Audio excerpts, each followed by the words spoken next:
Hi out there, Lars, Rosager here.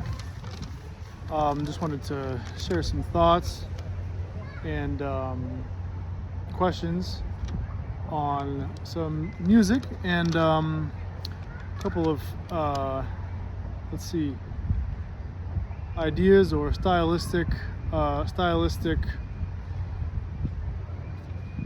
categories and approaches that we can hopefully make useful and in our creative efforts, and also in our creative efforts, including both original work and the interpretation of pre-composed, pre-existing material. I want to start with the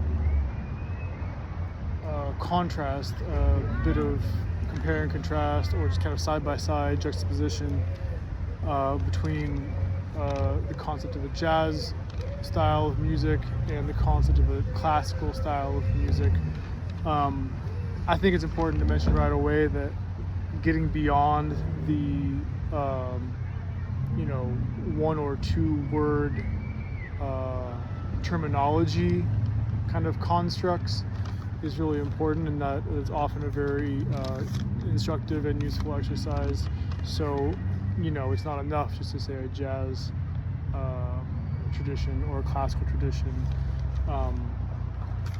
but rather, look at some of the core definitive, really kind of inextricable aspects of these genres, and figure out, we need to figure out what we talk about when we talk about jazz, or what we associate with jazz, what we associate with classical music, what the two schools might teach as values artistically, and what we can learn from each, of course. So it goes beyond just what fits into what box, and we begin to see that these are less absolute kind of ideas, right? More flexible and more vulnerable to exceptions and so on.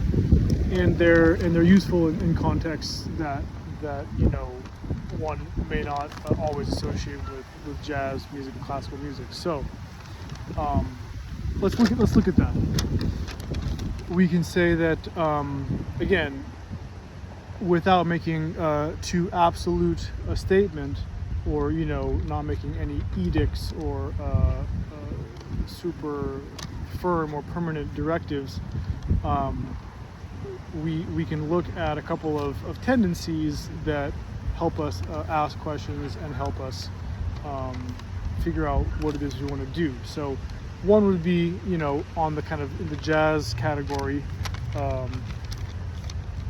we talk about improvisatory music making. To present something that might be sort of an opposite or sort of a counterpart in the classical column, we talk about prescribed music making. So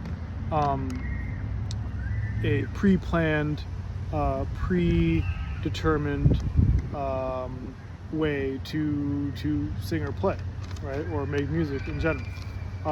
And going beyond that, we could even say that on the jazz side of things, we have more of a dialogical, conversational kind of situation. Whereas maybe one word to put across from that on the classical side of things, it would be recitational. We're reading out something. We are reproducing in a relatively static form, music. Perhaps even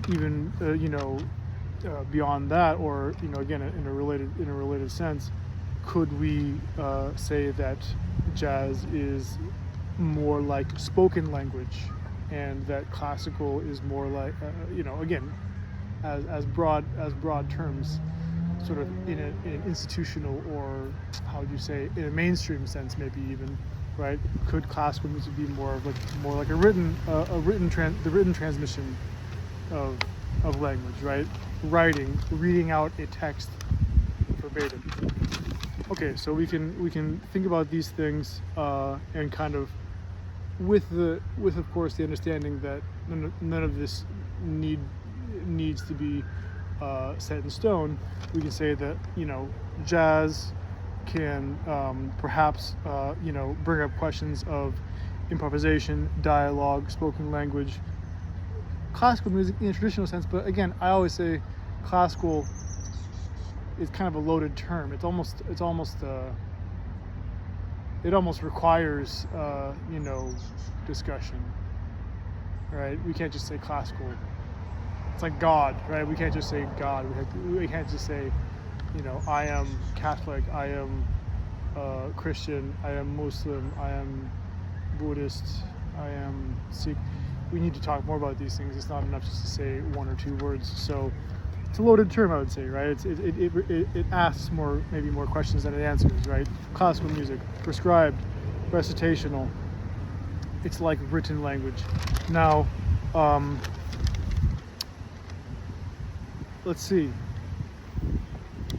Like I've mentioned, these points, right? They can apply to many other musical contexts, not just things that fit into the jazz or classical boxes.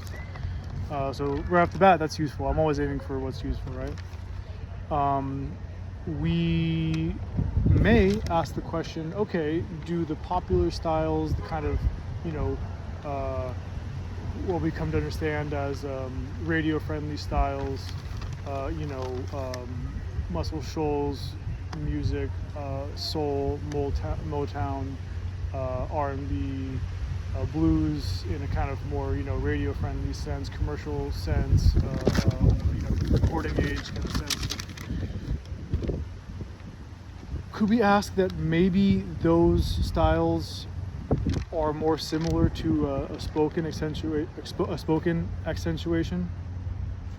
So the dynamic plan of this music could be different in general, in an overarching sense, than what you might find in the classical school. Yeah, there's probably lots of overlap here, but ultimately these are going to be just two ways to think about dynamics and accentuation. Of course, we're talking about the volume at which we play music. We're talking about the strength with which the music comes across. Forte, piano, mezzo forte, fortissimo. So perhaps in a jazz, improvisatory, dialogical, spoken language, as a general thing, and probably most often in a kind of popular 20th, 21st century context, and perhaps even more often than not in what you might call American music or music from the United States. Is there less dynamic contrast throughout a composition, but a more kind of colorful contrast within a phrase? So one way to think about this might be graphically, right, or in terms of an image. So I wonder, could we say that if we map a jazz or popular kind of phrase, or even an entire track or composition, could it look more like this that I have on top here, right? I just had some notes I think it would be nice to show you. So jazz, popular on top there, you see that, if you're reading this way, right, you could say, let's see, I just want to see what I have written down here. You could say that, the phrase here starts off kind of medium. There's a jump here, there's a spike. It's a more forward style at that point, dynamically, louder, stronger, quiet. So there's kind of more surprises. It's more spoken. It has some time to think. It has some excited moments where we're trying to say things and really arrive, right, at a phrasal, at a kind of a juncture in the phrase, at a point in the phrase where we really kind of land, right?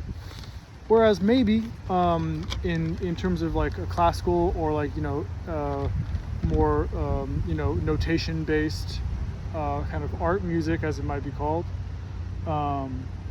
maybe we see a layout more like this, where there's a phrase that's forte, there's a phrase that's piano, there's a phrase that's forte, there's a phrase or a couple phrases that dips and comes back and then dips way down and then kind of climaxes here. So depending on what the written material is like, you may see a more drawn out, more extended period of a particular dynamic, right? Whereas maybe the entire track is sort of a medium level dynamic, but in a more popular sense, or kind of a jazz derived sense, maybe the entire track is a more medium dynamic, but it has these kind of points where things jump out at you. As an idea, as a question, right? That's kind of the question I want to throw out there for everyone. See what your thoughts were. And of course, the point here is that we see how this might work or benefit us creatively, and see how each kind of category could break down, right? So do we want to prepare our classical pieces with more of a sensibility of like a spoken style? Do we want to get some of the pre-planned and prescribed style into a context that would be more traditionally based on dialogue, improvisation, and kind of free creativity? So just thought I'd share that, been on my mind lately, and hope all is well. Take care.